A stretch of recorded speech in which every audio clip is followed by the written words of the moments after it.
Okay, now moving on to question number 13. Number 13 कह रहा है कि a total of 60 drawing notebooks were sold. Total is equal to 60 books, right? आपको आवाज़ ठीक आ रही है? कोई प्रॉब्लम तो नहीं आ रही आवाज़ में कोई? If 20% of the first 20 sold were in color, 40% of the next 30 sold were in color, and 80% of the last 10 sold were in color, what percentage of 60 notebooks were in color? Okay, पहले तो हम निकालें ना total coloured का count कितना है coloured books, उसको फिर टोटल से डिवाइड कर देंगे तो आपके पास परसेंटेज आ जाएगी.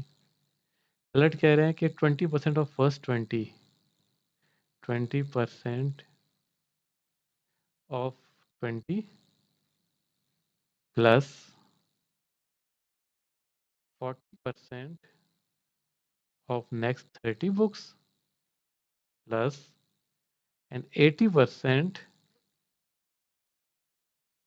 of last 10 कलर्ड है. अब इसकी निकालने परसेंटेज कितना बनता है, ये इसे कैंसिल 4 प्लस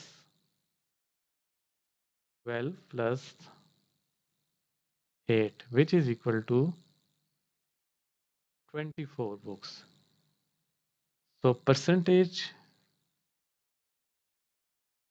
कलर्ड कितना हो गया, it is equal to 24 divided by total count of books जो 60 था into 100. So if you see this, what was that 20, what was that 40? So 40% is the correct answer. Option B is the correct one.